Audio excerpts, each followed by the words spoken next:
ने देख ली और तब उनका कोमल हृदय व्याकुल हो गया कि राजकुमार कितना सुकुमार है, जिसको फूल चुनने में पसीना आ गया, वो धनुष कैसे तोड़ेगा।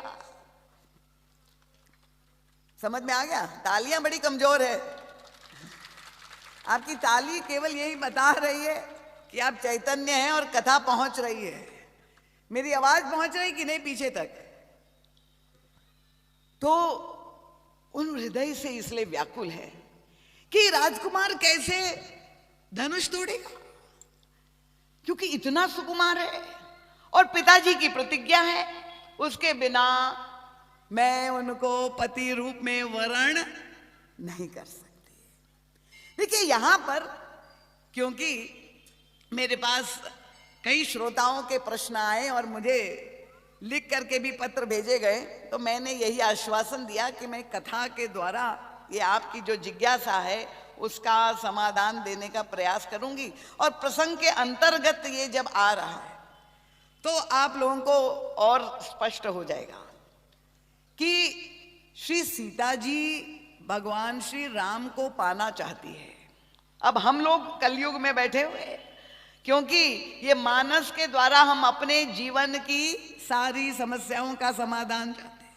तो अगर आपके घर में कोई कन्या हो, युवती हो और उसका किसी से प्रेम हो जाए, उनको पाना है और आपके सामने समस्या है कि भाई कुल की समस्या है, परिवार की मर्यादा है, विचार है, तो आजकल जो दिखाई दे रहा है, यद्यपि लोगों ने तो स्वीकार कर लिया है, पर बहुधा जहां कन्याएं जो स्वतंत्रता उन्हें दे दी गई और वो स्वतंत्रता अब उच्छृंखलता का ही रूप ले चुकी है। तो चाहे माता पिता की मर्यादा, घराना कुछ भी हो, अगर हमें किसी को पाना है और उसको शब्द भी लवेरिया हो गया है, जिस रोग से ग्रस्त हो गई, तो वो फिर सारी मर्यादाओं को तोड़ते हुए अपनी मनमानी करने के लिए तत्पर हो जाती है और घर से पलायन भी हो जाती है कि जिसको हमें पाना है उसको तो हम पाएंगे ही। तो कामना, एक प्रश्न मेरे सामने ये भी रखा गया था कि गीता में, क्योंकि सत्संग अभी हुआ है, गीता में भगवान कृष्ण ने निष्कामता की बात कही है। श्लोक भी याद है, कर्मण्येवाधिकारस्ते मा फलेषु कदाचन, आपको निष्काम होना चाहिए। तो फिर कामना अगर हमारे हृदय में है तो हम क्या करें? अब ये जो संतों के मुख से प्रवचनों में जो आप सुनते हैं उसको समझना भी जरूरी है, केवल शब्दों को आप मत पकड़ लीजिए। भगवान श्री कृष्ण ने ये कहा है, ये सत्य है कि निष्कामता श्रेयस्कर है, पर भगवान श्री कृष्ण पहले गीता को जब पढ़े तो केवल एक वाक्य ही मत पढ़े, 18 अध्याय में उन्होंने क्या क्या किस किस को कहा है उसको तो समझिए। देखो प्रसंग आता है शुरू में ही, जब गीता का श्री गणेश होता है कि अर्जुन युद्ध से विरत होना चाह रहा है, जहां शंखनाद हो गया और दोनों ओर हस्तिनापुर की सेनाएं जो है आमने सामने कौरव और पांडव की सेना तत्पर युद्ध के लिए प्रस्तुत हो गई, तो अर्जुन ने कहा भगवान श्याम सुंदर से कि मैं लड़ना नहीं चाहता हूं। क्यों? उनका ये इतना रक्तपात होगा और वो रक्त से सनी हुई पृथ्वी पर मैं राज नहीं करना चाहता हूं, मैं भीख मांग करके खाऊंगा पर मैं युद्ध नहीं करूंगा। ये तालियां भले बजा ले, पर पहले आप सुन लीजिए। तो बहुत बड़ी अहिंसा की बात कही उन्होंने और अहिंसा को परम धर्म माना गया, पर भगवान श्री कृष्ण ने क्या ये शाबाशी दी? वाह अर्जुन, बहुत अच्छा है, युद्ध से अशांति होती है, रक्तपात होता है, इतने लोगों की मृत्यु होती है, तुम मत लड़ो।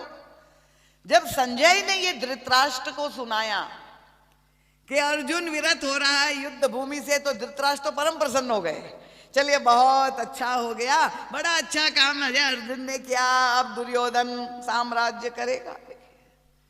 पर तब भगवान श्री कृष्ण ने अर्जुन को फटकारा और कहा, अर्जुन ये जो तुम युद्ध से विरत होना चाहता, ये तुम्हारी कायरता है। और कहा, क्लैव्यम मास्मगम पार्थ, ये तुम्हारी क्लीवता है अर्जुन, तुम्हें लड़ना चाहिए और धनुष बाण उठाओ, अपना गांडीव उठाओ और युद्ध करो। अब भगवान कृष्ण क्या हिंसा को बढ़ावा दे रहे हैं? दुर्योधन ने तो यही कहा। मुझे जब ये अभी युद्ध चल रहा था रशिया और यूक्रेन का, तो उस समय हमारे बहुत सारे शिष्य नवयुवक उन्होंने आके मुझे यही कहा था, दीदी माँ ये जो भयानक युद्ध चल रहा है 4 महीने से, भारत की भूमिका क्या होनी चाहिए और भारत का जीवन दर्शन क्या है? हम विश्व गुरु बने, अन्य राष्ट्रों को हम, जैसे अभी G20 में हम अब अध्यक्षता कर रहे, बड़े गौरव की बात है, पर सनातन धर्म का जीवन दर्शन क्या है ये तो समझे। अहिंसा को परम धर्म तो बताया गया, पर भगवान श्री कृष्ण अर्जुन को ये नहीं कह रहे कि बहुत अच्छा है तुम निष्काम हो जाओ। उन्होंने उस समय उपदेश क्या दिया उनका, तुम्हें युद्ध करना चाहिए अर्जुन, और युद्ध करने के 2 ही तो परिणाम हो गए, हतो वा प्राप्य से स्वर्गम जित्वा वा मोक्ष से महीम। या तुम हारोगे या तुम जीतोगे, 2 ही परिणाम हो गए। और अगर तुम मारे गए युद्ध करते हुए तो तुम्हें वीर गति मिलेगी, तुम्हें स्वर्ग की प्राप्ति होगी, और अगर तुम विजयी हो गए, जीत गए, तो तुम संसार पर राज्य करोगे। यही तो कहा। तो जब उन्होंने ये कहा कि मरने के बाद अगर मर गए तो ये कह सकते, वो तो अंतर्यामी, उनसे अधिक कौन जानता था। वे भी तो कह सकते, अर्जुन तुम चिंता मत करो, तुम लड़ो और मैं तुम्हारा सारथी हूं, तुम्हें विजय श्री मिलेगी। कह सकते थे कि नहीं? कृष्ण कह सकते थे कि नहीं? सब सहमत है। पर ऐसा नहीं कहा भगवान कृष्ण ने, जानते सब कुछ थे, पर बिल्कुल ये नहीं कहा, बल्कि ये कहा कि तुम्हें लड़ना चाहिए और प्रस्तुत होना चाहिए फल के लिए, हार और जीत के लिए। तो फल की बात जब वे कह रहे हैं कि मरने के बाद स्वर्ग मिलेगा और जीत जाओगे तो राज्य करोगे, तो ये तो निष्कामता की बात नहीं हुई, ये तो सकामता की बात हुई। तुम्हें फल मिलेगा, ये सकामता की तो बात भगवान कृष्ण ने कही। तो वे मां फलेषु कदाचन जो ये कहा, इसका मतलब क्या हुआ कि भाई आप जो सर्वश्रेष्ठ सत्य है, सबसे ऊंची बात है, वो कथा में आपको कहा जाए कि कामना नहीं होनी चाहिए, पर कामना नहीं हो, निष्कामता की पूजा समाज में हो, यह सत्य अगर लोग उसको समझ लेंगे, उसी को महत्व दिया जाएगा, तो व्यक्ति वास्तव में कामना से ऊपर हो तो नहीं पाता है। और तब क्या करता है कि पाखंड करता है, ढोंग करता है, श्वांग रचाता है कि मुझे कुछ नहीं चाहिए, और इस तरह से समाज में दंभ बढ़ जाता है। और दंभ की ही पूजा आज कलयुग में हो रही, क्योंकि व्यक्ति दिखाता है मुझे कुछ नहीं चाहिए, पर हृदय में कामना भरी हुई है सारी, और बाहर कामना की पोटली संजोए हुए बाहर कहता है मुझे कुछ नहीं चाहिए। कहेंगे अरे वाह इतने बड़े महात्मा, कुछ नहीं चाहिए, और उन्हीं के पीछे सब दौड़ पड़ते हैं। तो सनातन धर्म के जीवन दर्शन को पहले समझिए। निष्कामता श्रेयस्कर है, ये देवी ने जो प्रश्न किया था, पर कामना होना बुरा नहीं माना गया। कामना है तो बहुत अच्छी बात है, कामना होने से ये नहीं कि व्यक्ति कनिष्ठ हो गया, हे हो गया। और इसीलिए आप जब साधना करेंगे, जब संत के पास जाएंगे, तो आपकी साधना का श्री गणेश वहीं से होगा जैसी आपकी बनावट है, जैसी आपकी प्रकृति है, जैसी आपकी मनस्थिति है। हम अचानक ब्रह्म ज्ञान की बात कह दे, सर्वम खलविदम ब्रह्म अहम ब्रह्मास्मि प्रज्ञानम ब्रह्म, ये वेदों के महावाक्य है, अहम ब्रह्मास्मि। पर आपको क्या ये अनुभव हो रहा है कि हम ब्रह्म हैं? आपको तो सत्य यही लग रहा है कि ये मैं शरीर हूं, मैं आत्म स्वरूप हूं, उसका बोध नहीं है। तो केवल कह देने से, बहुत बड़े महात्मा आपके गुरु हो और आपको ये शिक्षा दे, पर ये आवश्यक नहीं कि आप उस ऊंचाई तक पहले सीधे पहुंच जाए। उपनिषदों में एक बहुत सुंदर कथा आती है, क्या कि सब मिल करके ब्रह्मा जी के पास गए और ब्रह्मा जी से पूछा आत्मा का स्वरूप क्या है। अब हम लोग सबने सुना ही था आत्मा, पर आत्मा का स्वरूप क्या है ये तो हमें पता नहीं। ब्रह्मा जी से कहा, ब्रह्मा जी ने कहा पास में एक सरोवर है, सरोवर में जा करके देखो, जो भी तुम्हें प्रतिबिंब दिखाई देगा वही आत्मा है। अब सब गए और सरोवर में जब देखा तो उन्हें अपना ही चेहरा दिखाई दिया, अपना ही स्वरूप दिखाई दिया।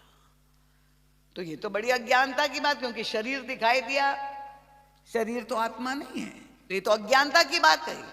पर ब्रह्मा जी का तात्पर्य क्या था कि जब तुम शरीर की पूजा में सुबह से रात लगे हुए हो, शरीर को ही आधार मानकर सारा व्यवहार कर रहे हो, मैं कौन हूं, मैं शरीर हूं, मेरे कौन है, ये शरीर के नाते सब मेरे हैं और बाकी ये सब कौन है, ये पराये हैं। ये जितना भी व्यवहार पूरा जीवन आप करें उसके केंद्र में शरीर ही तो है ना। कहां हमें आत्मा का भान है या आत्मा के नाते हम संबंध रख रहे हैं या व्यवहार कर रहे हैं। तो साधना आपकी शुरू कहां से होगी, जहां पर आप खड़े हैं वहां से तो ये आप चलना प्रारंभ करें। समझ में आ रहा है कि नहीं सबको? लक्ष्मण जी ने प्रभु से पूछा कि प्रभु आपके चरणों में अनुराग कैसे हो, भक्ति कैसे हो। अब विचित्र बात है, लक्ष्मण जी से अधिक अनुराग किसको हो भगवान के चरणों में, जिसके जीवन में सर्व त्याग है। पर भगवान तो समझ गए कि ये प्रश्न जो पूछ रहे ये सर्वहित के लिए, लोकहित के लिए पूछ रहे।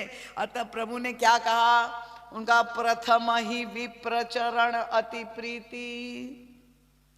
कहां से साधना शुरू करो, उनका संतों के, महापुरुषों के, ब्राह्मणों के चरणों में पहले बैठ करके सत्संग करो, प्रणाम करो उन्हें।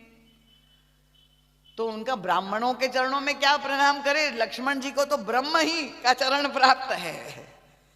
पर भगवान ने कहा नहीं, ये जीवों के लिए, जीवाचार्य के रूप में लक्ष्मण जी ने प्रथम ही विप्र चरण अति प्रीति। जब संतों की आप सेवा करेंगे, धर्म का पालन करेंगे और तब निज निज धर्म निरत श्रुति नीति, वो बताएंगे आपका धर्म क्या है, आपको क्या करना चाहिए। शरीर को जन्म देने वाली माता पिता, सबसे पहले उनके प्रति आप आदर रखिए, वहां से तो शुरू होगा। मैं अगर शरीर हूं तो शरीर को जन्म किसने दिया, माता पिता, और उस शरीर के नाते जो है उन सब के प्रति हमारा जो कर्तव्य है, धर्म है, उसका पालन करो।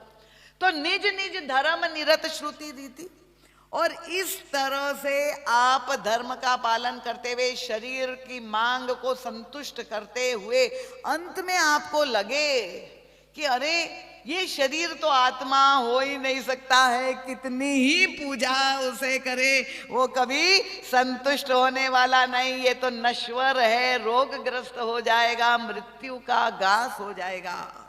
ये जब आपके मन में, हृदय में जिज्ञासा उत्पन्न हो जाए धर्म पालन करते करते, तब आपको ये संसार के विषयों से वैराग्य होगा और आप ऊपर उठते जाएंगे। ते ही कर फल पुनि विषय विरागा। जब संसार से वैराग्य होगा तब मम चरण उपज अनुरागा, तब आपके मन में ये जिज्ञासा होगी भगवान के चरणों में अनुराग और प्रीति कैसे हो। तो इस तरह से साधना जो है वो क्रमिक होना चाहिए। तो कामना, निष्कामता श्रेष्ठ है, पर वो एक दिन में कोई निष्काम नहीं हो सकता है। कामना हो तो कामना की पूर्ति कैसे करें, अब ये एक मार्ग है कि कन्या को विवाह करना है किसी प्रेमी से, तो वो भाग करके अपनी इच्छा पूरी कर ले। पर श्री किशोरी जी ने यहाँ बताया कि कामना उनके हृदय में जागृत हुई है, प्रभु को पाना चाहती है पति के रूप में, और तब क्या करे, तो वे जब लौट करके आती है वापिस भगवती पार्वती के मंदिर में जाती है। देखिए, तो कामना को हम धर्म के साथ जोड़ करके और कैसे उसको सुंदर स्वरूप दे, ये हमारा मार्गदर्शन सीता जी ने किया कि कामना होने में बुराई नहीं है, पर अगर हम भगवान से, देवताओं से साथ जोड़ करके धर्म के मार्ग से इस कामना को पूर्ण करेंगे तो वो हमारे लिए परम कल्याणकारी हो। तो श्री सीता जी वापस भगवती पार्वती के मंदिर में जाती है, और जब वहां जाती है अब वहां मां की स्तुति करने लगती है। वो स्तुति भी आप लोग सबको याद होगी, जय जय गिरिवर राज किशोरी, जय महेश मुख चंद्र चकोरी, जय गज बदन षडानन माता। पार्वती जी की भावमयी स्तुति सीता जी स्वयं कर रही है। आप कौन है? तो उन्होंने कहा आप किसकी पुत्री है, किसकी पत्नी है, किसकी माता है, इस रूप में उनका परिचय किया। जय गज बदन षडानन माता, ये दो पुत्रों की आप माता। और फिर ये बहुत लंबी स्तुति है, पर अपने पास इतना समय नहीं कि उसका विश्लेषण। फिर उनका माता, आप संसार का सृजन करने वाली है और संसार का पालन भी आप ही करने वाली है, और साथ में वो कह रहे कि आप ही संहार भी करने वाली है। ये प्रार्थना कर रही है। अब मां के द्वारा सृजन हो ये तो समझ में आ सकता है, और मां के द्वारा पालन हो ये भी समझ में आ सकता है, पर वे कहते माता आप ही संसार का संहार भी करने वाली है।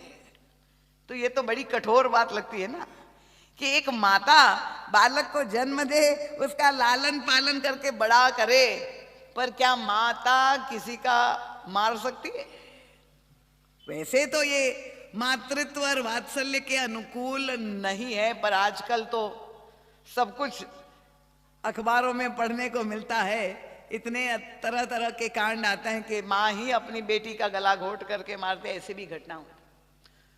पर श्री सीता जी ने यहां जब मां की स्तुति की है, यद्यपि श्री सीता जी के लिए भी गोस्वामी तुलसीदास जी ने जब स्तुति की है प्रारंभ में, तो यही शब्द लिखा है, उद्भव स्थिति संहार कारणीम क्लेशहारणीम सर्वश्रेयस्करीम सीताम नतोहम राम वल्लभ।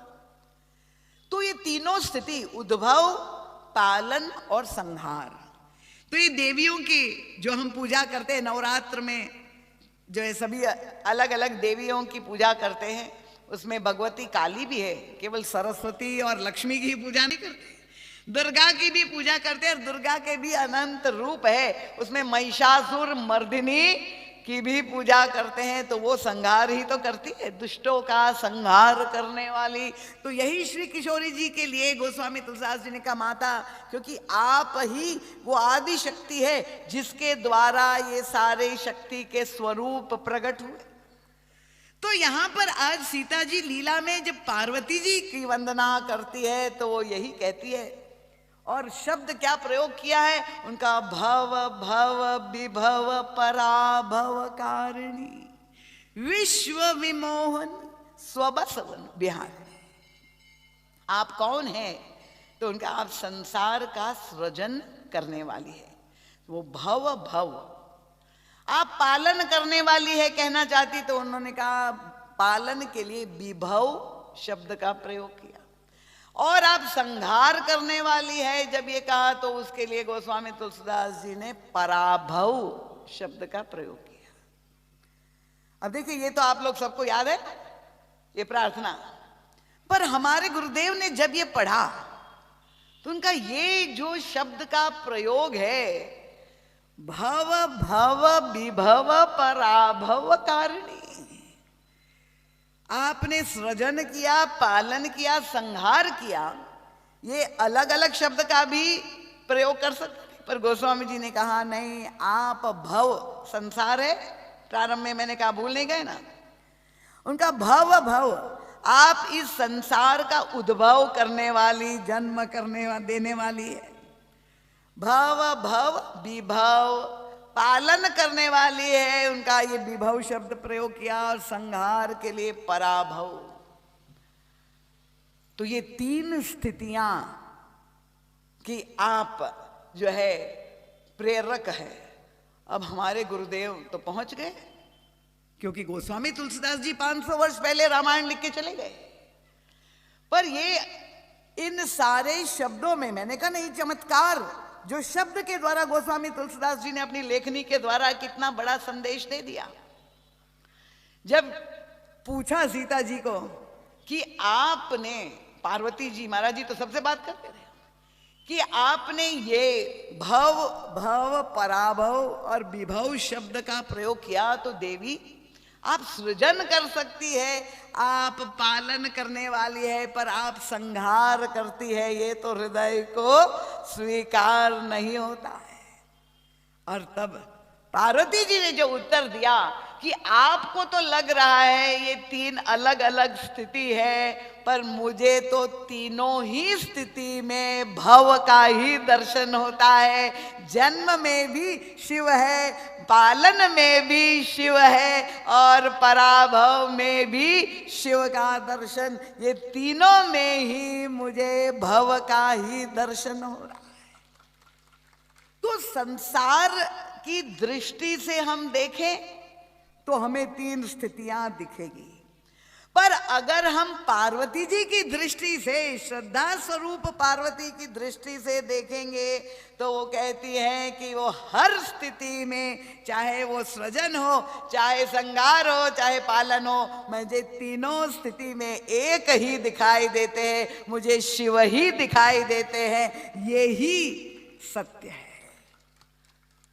तो महाराज श्री कहते हैं कि दृष्टि, भव शब्द संसार के लिए भी क्यों प्रयोग किया गया, और वही भगवान शंकर के लिए ही ये भव, ये भगवान शंकर के स्वरूप को क्यों, अब हम पार्वती जी की दृष्टि से जब देखें, गोस्वामी तुलसीदास जी ने भी यही कहा कि एक साधक में और संसारी में अंतर क्या है।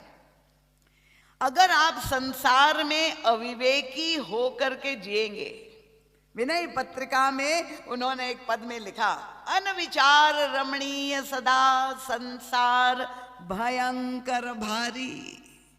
जो अविवेकी होकर के जिएगा उनके लिए ये इतना दुखद होगा, भयंकर होगा।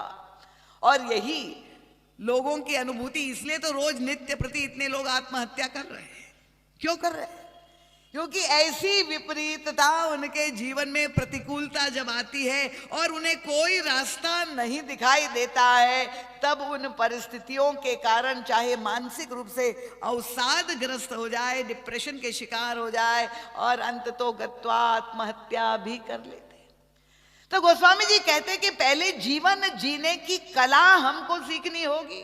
किससे? ये भाव, भगवान शंकर के आप भक्त है, तो शिवजी पर खाली जल चलाना यथेष्ट नहीं है। शिवजी जो संकेत कर रहे हैं, जो संदेश दे रहे हैं, उसको भी समझना जरूरी है। शिव का स्वरूप क्या है? ऐसा लगता है कि जितना संसार है उसमें जितनी कुरूपताएं हैं, जितनी विसंगतियां हैं, वो शिवजी ने सब कुछ अपने में समेट लिया है। कैसे? उनके भगवान शंकर के विवाह का प्रसंग आप सब जानते हैं। इसलिए गोस्वामी तुलसीदास जी ने कहा, अनविचार रमणीय सदा संसार भयंकर भारी, पर सम संतोष दया विवेक ते, तो गुणकारी, यही अगर हमारी दृष्टि में परिवर्तन हो जाए, सम संतोष दया विवेक ते, उन्होंने कहा, तो ये कैसे हमारी वृत्ति में परिवर्तन आए? हम चाहते हैं सृष्टि में परिवर्तन आ जाए, सब कुछ अनुकूल हो जाए, पर क्या सृष्टि हमारे अनुसार बदल जाएगी? नहीं बदलेगी। तब संत गोस्वामी तुलसीदास हो या युग तुलसी हमें ये कहते हैं कि तुम सृष्टि को नहीं बदल सकती हो, पर तुम अपनी दृष्टि को बदल लो। अगर तुम भगवान शंकर के उपासक हो तो तुम्हारे इष्ट भगवान शंकर है भव, तो ये भव हमें क्या संदेश दे रहे हैं? वो प्रसंग आता है भगवान शंकर विवाह करने के लिए। अब आप जानते हैं वो तो ऐसे विरागी है, समाधिस्थ, भगवान राम के नाम की ही विवाह करने के लिए प्रस्तुत ही नहीं। भगवान राम भी आए स्वयं और उनको बाध्य किया, पर भगवान शंकर तैयार नहीं है। पर अंत तो गत्वा लोक मंगल के लिए भगवान शंकर विवाह करने के लिए तत्पर हो गए। अब तत्पर जब हो गए तो अब भगवान शंकर की बारात देखिए, दृश्य बड़ा अद्भुत। अब भगवान शंकर की बारात में सम्मिलित होने के लिए कौन कौन आए, तो गोस्वामी तुलसीदास जी चले गए अपना कैमरा लेके। लंबी चौड़ी बारात देखे, सारे देवी देवता पधारे। बारात में ब्रह्मा जी आए हैं, विष्णु भी आए हैं और सारी देवियां ऊर्ध्वलोक से आई है। और भगवान शंकर जो दूल्हा है, अब वो भी विवाह के लिए जब प्रस्तुत हुए तो आप देखिए किसको साथ में लिए। भाई मेरे सेवक लोग तो जाएंगे मेरे साथ, मेरे सारे गण भी जाएंगे। और ये अद्भुत बारात, भगवान विष्णु जब आए और उन्होंने शिव जी को देखा। अब दूल्हा भगवान शंकर, वैसे तो वो नंग धड़ंग रहने वाले, स्मशानवासी, ये तो उनका स्वभाव है। पर आज जब विवाह करने के लिए तत्पर हुए तो देखा वही वेश, कोई बदलाव नहीं, बिल्कुल नंग दड़ंग और सर्प लिपटे हुए। भगवान विष्णु ने कहा महाराज आप एक दिन के लिए विवाह करने जाए, मांस एक दिन कम से कम कुछ कपड़े पहन लो। पर नहीं, भगवान शंकर उसी स्वरूप में मुंडमाल और सर्प बिच्छू आभूषण बना करके अब दूल्हा विवाह करने के लिए चला। तो उसको भी सवारी चाहिए, तो सांसारिक दूल्हा तो किस सवारी पे चलते हैं? घोड़े सवारी करते हैं। पर भगवान शंकर जब विवाह करने के लिए चले, देखिए तो दिखाई दिया किस पर चले। उनका खाली बैल ही नहीं, बूढ़ा बैल, बूढ़े बैल की सवारी बना करके उस पे विवाह करने चले। ये भगवान शंकर की विवाह का वर्णन पढ़ करके तो हमें बहुत आनंद आता है, सुन करके आनंद आता है। पर परम पूज्य महाराज जी कहते हैं कि भगवान शंकर का जो ये स्वरूप है, उनकी जी लीला है, वो संदेश क्या दे। अब भगवान विष्णु आए और उन्होंने देखा तो उन्होंने मुस्कुरा के कहा, बर अनुहार बरात न भाई, हंसी करी हो पर पुर जाई। भैया अपनी हंसी करवानी हो, बिलग बिलग होई चलहु सब निज निज सहित समाज। भैया इस दूल्हे और उनके बारातियों के साथ देवियों ने कहा कि इस दूल्हे के लायक तो संसार में कोई दुल्हन अभी तक बनी ही नहीं है। भैया सब अपने अपने समाज के साथ चलो, इनके साथ कोई चलने को तैयार नहीं। और गोस्वामी जी ने देखा कि भगवान शंकर के कौन साथ में कौन चल रहा है, तो कौन कौन दिखाए, को मुखहीन विपुल मुख को। अब देखो किसी का सिर ही नहीं है तो किसी के इतने सिर है, किसी को एक आंख है और किसी को 10 आंख, 1000 आंख है, कोई लंगड़ा है, कोई लूला है, कोई अंधा है। ऐसी विचित्र बारात, और भगवान शंकर उस पर बैठ करके विवाह करने के लिए चले। जब चले, अब बारात जब आने लगी हिमांचल के घर पर, तो बैंड बाजे की आवाज सुन के सबसे अधिक आनंद किसको आता है? बालकों को, बच्चों को एक कौतुक होता है कि भैया देखे बारात कैसी है, कौन कौन आया है। और सब दौड़ पड़े अपने अपने घरों से चलकर बारात देखने के लिए। और तब क्या देखा कि सबसे पहले ब्रह्मा जी आ गए। तो ब्रह्मा जी को देख करके लगा, पूछा यही दूल्हा है क्या? अच्छा अच्छा, बहुत सुंदर। हमारी पार्वती ने, गौरी ने जिसके लिए व्रत किया, तपस्या इतनी लाखों वर्ष तक की, जहां अन्न जल त्याग करके बेल पत्र खा करके, उसके अनुरूप कैसा दूल्हा उनको मिला, इसी साधना का परिणाम। और इसलिए आप देखिए, जहां ब्रह्मा जी ने कहा नहीं नहीं दूल्हा मैं नहीं हूं, पीछे आ रहा,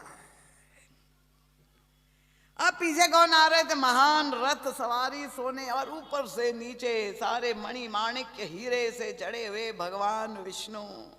तिरुपति बालाजी को आप दर्शन करने गए होंगे, कितना श्रृंगार अद्भुत, भगवान विष्णु स्वयं चले आ रहे और सब प्रसन्न हो गए कि भैया दूल्हा बहुत सुंदर है, हमारी कन्या के अनुकूल है। पूछा आप ही दूल्हे? उनका नहीं, मैं नहीं हूं, दूल्हा पीछे आ रहा है। अब आप देख लीजिए, अब एक के बाद ब्रह्मा जी से अधिक सौंदर्य तो भगवान विष्णु में, और भगवान विष्णु ने जब मना कर दिया तो अब तो कल्पना, यही परिकल्पना होगी कि अब दूल्हा इससे भी सुंदर कैसे होगा। और जहां पीछे, सबसे पीछे देखा कि भगवान शंकर के सारे गण और शिवजी का जो स्वरूप देखा तो वो दर्शन करना तो दूर, प्राण बचा करके बच्चे भागे, लौटे अपने घरों को दौड़ते हुए। उन्होंने कहा कि ये बारात नहीं है, ये तो लगता है यमराज की सेना आ गई है, यम की धार की धाव पर था। गोस्वामी तुलसीदास जी ने कहा बच्चे भागे प्राण करके। उनका इनका दर्शन करने के बाद कोई जिंदा जीवित रहेंगे तब तो हम विवाह करेंगे। जितने भी अशगुन हैं वो सारे अशगुनों को साथ में लेकर भगवान शंकर विवाह करने के लिए जा रहे हैं। जितने भी शिव भक्त हैं यहाँ ध्यान से कथा सुन लीजिए, क्योंकि हम लोग भी जब भी कोई मांगलिक कार्य करने जाते हैं तो शगुन शास्त्र में बड़ा विचार करते हैं कि भाई सारे शगुन के रास्ते में हो दर्शन तो कहेंगे कि हाँ भाई चलो अच्छा हमारा संकल्प पूरा होगा, कार्य सिद्धि होगी। पर भगवान शंकर तो विवाह करने के लिए जा रहे हैं और सारे अशगुनों को साथ में लेके। एक कान्हा ही दिखाई दे तो कहेंगे बाप रे, सुबह उठते किसका मुंह देख लिया, अब दिन खराब होगा। और ये अशगुनों का समूह। अब परम पूज्य हमारे गुरुदेव पहुंच गए इंटरव्यू लेने भगवान शंकर से, क्योंकि हम सब तो बहुत डरते हैं अशगुन से। भले हम अपने आप को शंकर जी के भक्त कहे, पर जहां अशगुन आते हैं वहां हम लोग विचलित हो जाते हैं। इसलिए हम सबके हितार्थ, हम सबके कल्याणार्थ हमारे गुरुदेव पहुंच गए शिव जी से। उनसे कहा कि महाराज ये क्या आप सारे अशगुन विवाह करना परम मंगलमय कार्य, और आप ये सारे अशगुन ले करके जा रहे हैं विवाह करने। और भगवान शंकर ने जो उत्तर दिया वो तो हमारे गुरुदेव ही सुन पाए। देखिए पूरे अध्यात्म में कहीं नहीं मिलेगा। महाराज जी का साहित्य आप अवश्य पढ़े रामचरितमानस के साथ। अब सबसे प्रार्थना है, भवानी शंकरो वंदे नाम का एक ग्रंथ है, शिव विवाह नाम का एक ग्रंथ है, छोटी सी पुस्तिका जरूर पढ़े, क्योंकि आपको ये सारे प्रकाश, छोटे छोटे सूत्र मिलेंगे जो आपके जीवन में एक अच्छी दिव्य दिशा आपको दे सकते हैं अवसर आने पर। भगवान शंकर ने कहा ये आप ना समझ रहे अशगुन है, मेरे लिए तो यही सबसे बड़े शगुन है। महाराज ने पूछा कैसे, ये कैसे शगुन हो सकते हैं? तो स्पष्ट रूप से भगवान शंकर ने कहा देखो, अगर घर से निकलते हैं और कोई शगुन सुंदर होता है तो व्यक्ति प्रसन्न हो जाता है, चलो बहुत अच्छा शगुन हो गया। पर अगर भूले ना भटके कोई अशगुन हो गया, किसी ने छींक खा ली, छींक को बड़ा अशुभ मानते, और कुछ लोग तो बिल्ली ने रास्ता काट लिया। एक बार हम जा रहे थे बंबई में, बड़ी तेजी से जा रहे थे, अचानक जो है हमारी गाड़ी के ड्राइवर ने गाड़ी रोक दी। मैंने कहा क्या हुआ भैया? उनका माँ आपने देखा नहीं, बिल्ली ने रास्ता काट लिया है। तो क्या होता है? उनका यह शगुन है। मैंने कहा तो क्या करे? उनका कुछ गाड़ियों को निकल जाने दीजिए, फिर हम लोग निकलेंगे। मैंने कहा ये तो कितनी अमंगल की भावना है कि अशगुन हो तो दूसरे का हो, हम बच जाए। ये तो पूरी स्वार्थ परक वृत्ति है कि दूसरे का भले अमंगल हो पर हमें ना हो, क्योंकि उसने तो देखा ही नहीं है। पर जो आपके प्रारब्ध में है वो तो कोई भी बदल नहीं सकता। तो भगवान शंकर हमें जो दृष्टि देते हैं, शिव जी को जल चढ़ाना, बेलपत्र चढ़ाने के साथ शिव जी ने जो शिक्षा दी है वो हमें जीवन में उतारना चाहिए। छोटी छोटी बातें। महाराज ने पूछा उनका यही मेरे लिए शगुन है? महाराज ने कहा कैसे?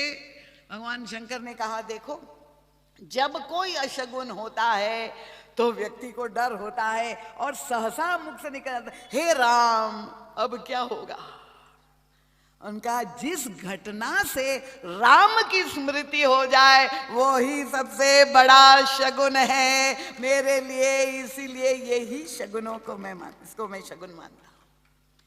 तो राम क्या है? जो परम मंगलमय है, जो आनंद सिंधु सुख राशि, सीकरते त्रैलोक्य सुपासी, सो सुख धाम नाम सरामा, अखिल लोक दायक विश्रामा। जहां राम नाम लेने से ही विश्राम मिल जाता हो, उनका जो परम मंगलमय है, जो आनंदमय है, जो घटना हमें राम से जोड़ दे, उससे बड़ा मंगल और कुछ नहीं हो सकता। श्री राम किंकर